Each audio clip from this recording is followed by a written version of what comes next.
Esta viagem começa na ilha vulcânica de Stromboli, antes de seguir para a costa norte da Sicília, de onde irá para o oeste, passeando pelas montanhas até Cefalù e sua antiga catedral. Dali, a jornada segue até a capital da ilha, Palermo. A sudoeste, no continente, fica um dos muitos sítios históricos gregos da Sicília, Segesta. A viagem volta à costa no noroeste para visitar a cidade e o porto de Trapani e seu vizinho, um magnífico castelo nas montanhas. O sul é o destino seguinte, com os vinhedos litorâneos de Tríchina e a última parada, as antigas ruínas gregas de Selinunte.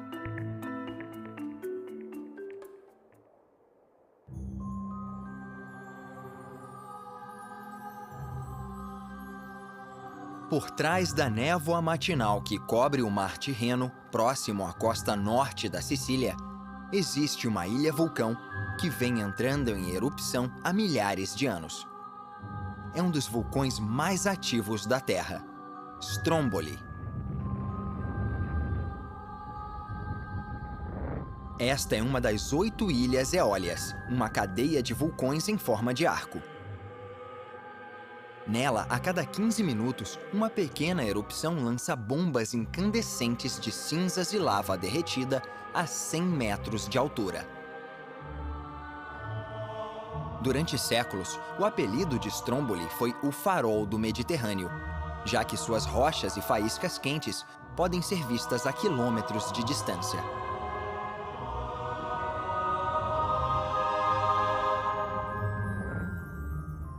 Este tipo de pequena erupção normalmente dura apenas alguns segundos.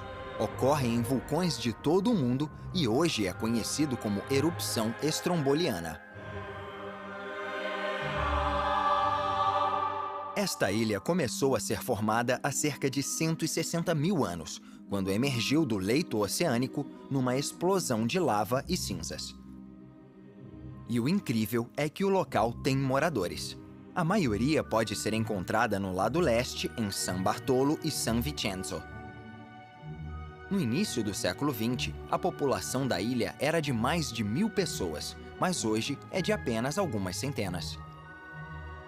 Grandes erupções vêm sendo registradas há mais de 1000 anos. A mais recente foi em 1932. Mas tanto em 2002 quanto em 2007, erupções moderadas aconteceram. No entanto, mesmo as menores e mais regulares são uma imagem espetacular.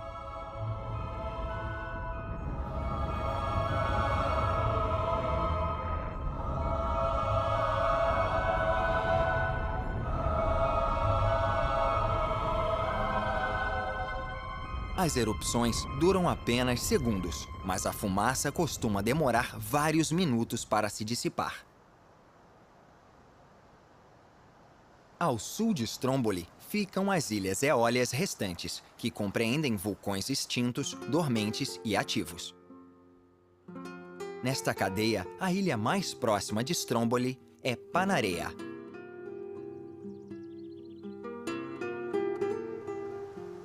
Ela é um vulcão extinto e é habitada há mais de 3.000 anos. Hoje, Panarea é um dos destinos turísticos mais chiques do Mediterrâneo. No verão, sua população cresce de cerca de 300 habitantes para mais de 1000. Em 2000, a Unesco declarou toda a cadeia eólia de ilhas Patrimônio Histórico da Humanidade. A última grande erupção da ilha de Salina aconteceu 13.000 anos atrás. Desde então, o vulcão está dormente. Lipari é a maior das ilhas vulcânicas deste arquipélago. Sua última erupção registrada foi no século V, quando cinzas e pedras cobriram os velhos vilarejos romanos. Hoje, o vulcão é considerado ativo por causa de algumas pequenas aberturas na crosta. Lipari também é o nome da principal cidade da ilha, onde a maior parte dos 12.000 habitantes vive. A palavra vulcão vem de uma ilha ao sul de Lipari, chamada de Vulcano pelos romanos. O local era fonte de enxofre para o povo antigo. Hoje, ainda é possível ver o minério na borda de um dos centros vulcânicos. A última grande erupção de vulcano aconteceu em 1888 e durou 2 anos. Hoje, a população de 500 habitantes tem como principal fonte de renda os turistas que vêm visitar o vulcão e tomar banhos de lama com enxofre. A Sicília é a maior ilha do Mediterrâneo e uma região autônoma da Itália. A economia daqui é dominada pelo cultivo de frutas cítricas, azeitonas e uvas, mas o turismo vem ganhando cada vez mais importância. A ilha tem um litoral incrível, grandes prédios históricos e alguns dos vilarejos mais lindos do mundo. Além disso, tem alguns dos mais interessantes sítios históricos gregos fora da Grécia. A rodovia A20 percorre a costa norte da Sicília. Ela também é conhecida como Autoestrada Messina-Palermo e liga as duas cidades.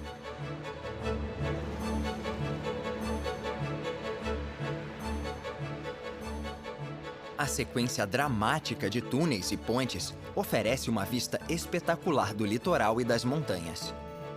Os italianos são famosos por terem construído algumas das estradas mais impressionantes da Europa. Aqui, até um contorno da rodovia parece desafiar a gravidade. Enquanto cortam as montanhas, os motoristas podem aproveitar lindas vistas dos vilarejos da região. Um deles é Polina, um vilarejo cravado no topo de uma montanha. Sua atração principal é um castelo da época dos normandos, que ocuparam a Sicília no século XI.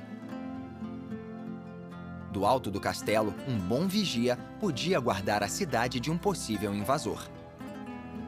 Arqueólogos dizem que esta pode ter sido a localização da antiga cidade grega de Apolônia.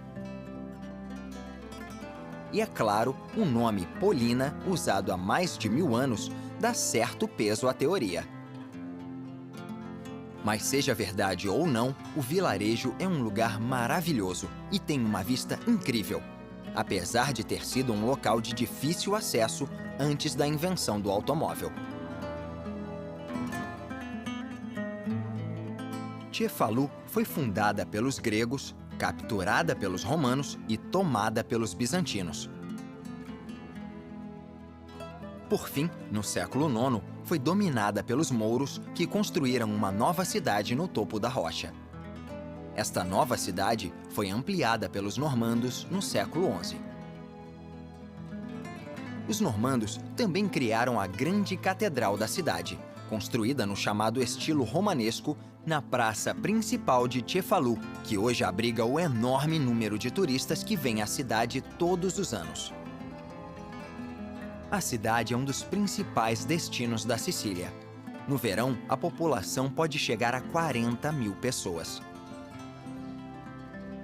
Por isso, hoje toda a orla da cidade tem hotéis e apartamentos de temporada.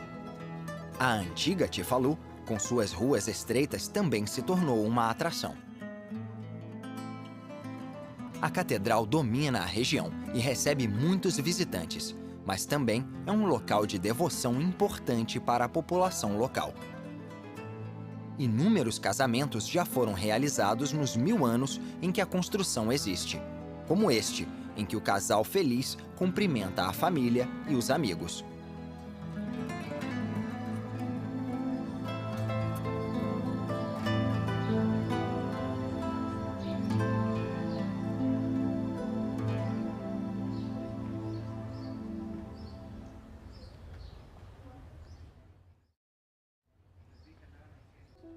Nos últimos milhares de anos, a Sicília foi muitas vezes destruída por exércitos conquistadores. Enquanto iam e vinham, todos deixavam para trás um legado arquitetônico rico e variado.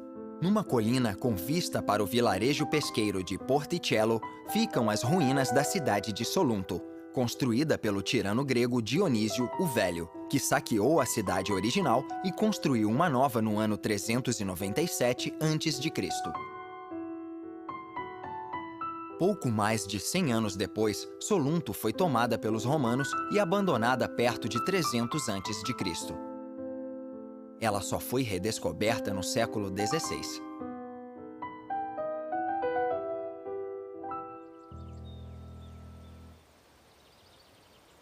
Este é o Castellaccio do Monte Caputo, uma fortaleza do século XII construída pelos normandos para proteger Palermo, a capital da Sicília, de um ataque pelas montanhas.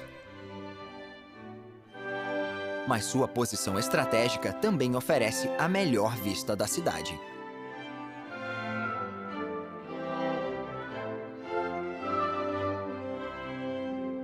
Palermo contém uma mistura de arquitetura oriental e europeia e é a capital cultural, econômica e turística da Sicília. Ela também é rica em história, arte, música e culinária.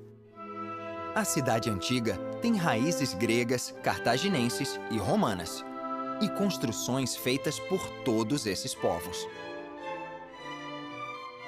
Ela também foi dominada pelos árabes, que construíram mesquitas e bibliotecas. Em 1072, normandos conquistaram a ilha e deixaram sua marca em inúmeros castelos e igrejas. Pouco mais de 100 anos depois, no século XVIII, o Império Romano tomou a região, criando o Reino das Duas Sicílias. Foi apenas em 1860 que a Sicília e sua capital Palermo passaram a fazer parte da nova Itália unificada. Todas essas mudanças permitiram que a cidade ganhasse lindas construções.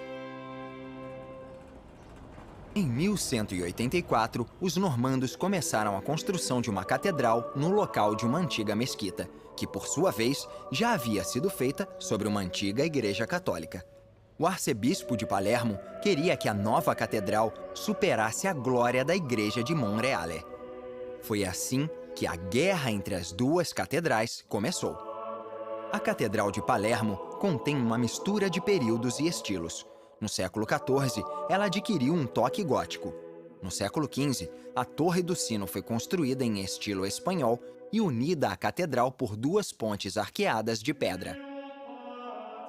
Mais tarde, no fim do século XVIII, o estilo foi alterado outra vez e grande parte da fachada da catedral foi transformada em neoclássica, com a inclusão de um grande domo e de cúpulas menores nas laterais. Com tantos estilos, a catedral é uma prova viva dos caprichos arquiteturais dos vários ocupantes da Sicília dos últimos séculos. A Ópera de Palermo é uma das maiores da Europa e é conhecida por sua acústica perfeita. Sua construção começou em 1874, mas terminou apenas em 1897. A sala de concertos também é impressionante e é a sede da Orquestra Sinfônica Siciliana. Nenhuma cidade italiana estaria completa sem um estádio de futebol. O estádio Renzo Barbera, mais conhecido como La Favorita, é a sede do time de futebol da cidade, de nome pomposo, o Unione Sportiva Città di Palermo. O time foi fundado em 1900 e, em 2006, forneceu 4 jogadores para a seleção italiana de futebol, que ganhou a Copa do Mundo da Alemanha. Atrás do estádio fica o Monte Pellegrino, um dos passeios favoritos dos moradores da cidade no fim de semana. Mas é preciso gostar de alturas se você estiver vindo do oeste, já que a Via Monte Erecta é uma estrada à beira de precipícios.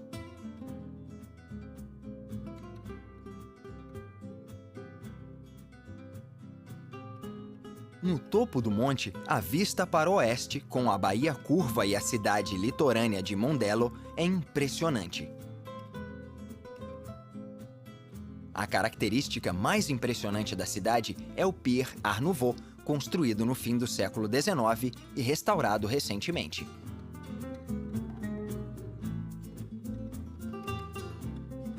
Existem pequenas baías e cidades em toda a costa. Este é o Porto e Resort de Esfera Cavallo, cercado pelas montanhas e pelo mar. O Golfo de Carno, muito maior, também é protegido por montanhas. É aqui que fica o principal aeroporto da Sicília, construído numa península próxima a uma grande montanha. A vista do aeroporto é linda, mas a turbulência causada pela montanha costuma tornar as aterrissagens complicadas e já provocou alguns acidentes. Vários anos atrás, uma nova pista foi construída mais para o norte. Isso ajudou a diminuir a força do vento, o que tornou as aterrissagens mais confortáveis. Hoje é um dos aeroportos mais agitados da Itália e recebe 5 milhões de passageiros todo ano. O local ganhou o nome de Aeroporto Falcone e Borsellino, em homenagem aos dois principais juízes do processo contra a máfia siciliana, assassinados em 1992. Dois mosteiros espetaculares ficam próximos do Golfo de Carno e têm as montanhas como pano de fundo.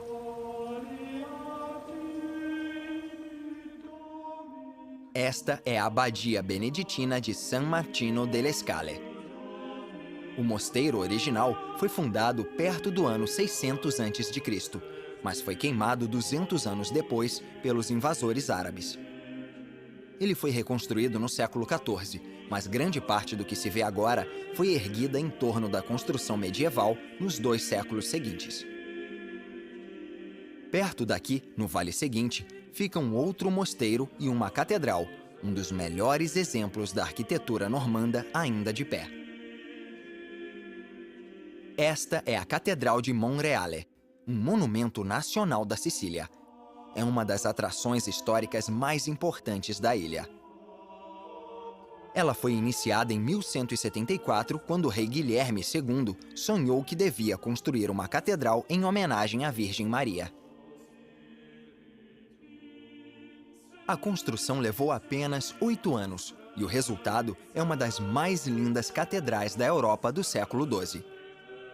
A decoração exterior tem uma mistura dos estilos franco-normando, bizantino e árabe. E a abside da ponta leste da igreja é toda formada por arcos intercalados e esculpidos. O claustro de Monreale é do mesmo período e é um dos melhores exemplos italianos desse tipo de construção. Infelizmente, grande parte do mosteiro original e do palácio do bispo foi reconstruída com o passar dos séculos. Hoje, milhares de visitantes exploram este exemplo impressionante das arquiteturas cristã e islâmica.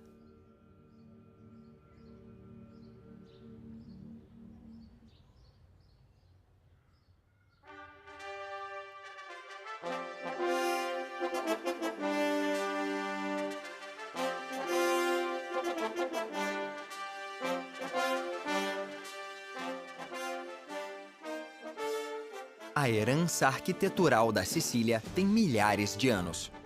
E Segesta tem um exemplo magnífico da arquitetura em estilo grego. Este templo dórico fazia parte da cidade antiga de Segesta, que também tinha um teatro magnífico. Os dois podem parecer gregos, mas na verdade foram construídos pelos elimianos, moradores da região na época da invasão grega. Dá para ver que eles foram muito influenciados pelos colonizadores.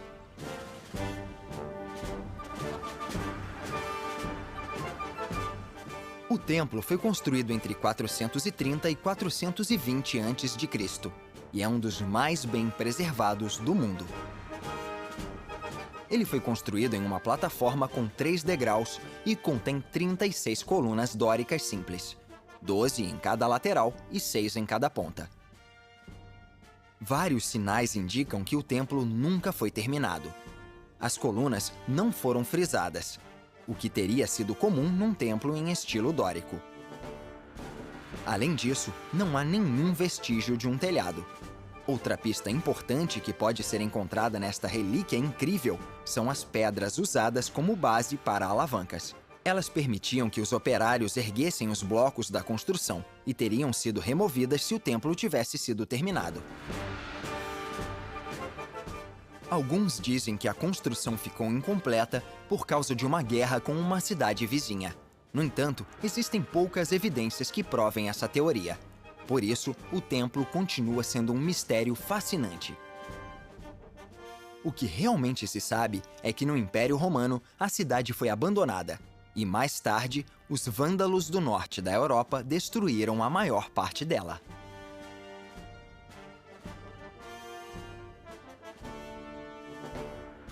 No topo de uma colina próxima fica um teatro semicircular construído na mesma época do templo. Sua posição alta com vista para o vale criava um cenário natural para as peças gregas populares da antiguidade. Grande parte das pedras do teatro foi extraída da colina como uma escultura gigante. Quando ficou pronto, o local podia receber até 4.000 espectadores. Hoje, 2.000 anos e meio depois, várias peças gregas ainda são encenadas aqui nos meses de verão. No noroeste da Sicília fica o porto de Trapani, também fundado pelos elimianos na Idade Antiga. A cidade sofreu muito na Segunda Guerra Mundial, já que havia sido transformada em fortaleza alemã e acabou sendo bombardeada e invadida pelas forças aliadas. Depois de Trapani fica o Monte Erice e a cidade fortificada de mesmo nome. O local já foi chamado de diversas maneiras. Cada povo ocupante deu a ele uma denominação. Apenas em 1943 ele voltou a ser Erice, o nome mais próximo do original grego, Eryx. No século XII, os invasores normandos, que chamavam a cidade de Monte San Giuliano, construíram aqui um castelo sobre um antigo templo dedicado a Vênus, a deusa do amor. O destino final desta jornada fica na costa sul da Sicília e é um dos sítios arqueológicos mais impressionantes do Mediterrâneo, Selinunte.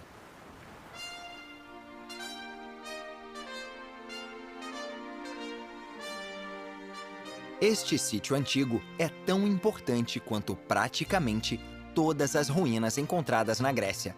Seus templos, sua acrópole e suas ruas ficaram abandonados por mais de 200 anos.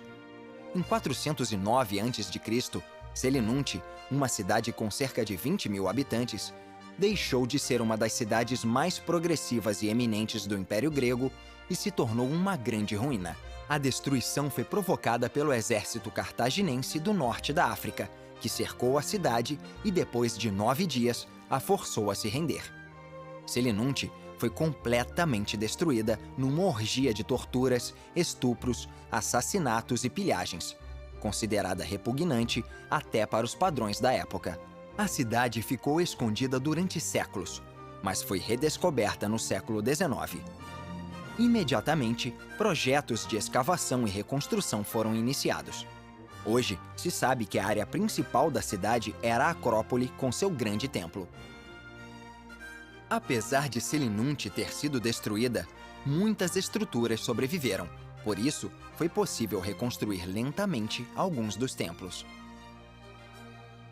O templo foi parcialmente reconstruído no início do século XX, aproveitando o fato de todas as suas colunas frisadas terem sido encontradas em seu entorno. O templo era dedicado a Hera, a deusa da fertilidade e protetora dos amantes, dos casamentos e das grávidas. Os visitantes se sentem pequenos diante da enormidade do templo. Todos podem passear pelas ruínas e absorver a energia desta civilização perdida e dos vários deuses adorados por ela. É um lugar impressionante para encerrar esta jornada.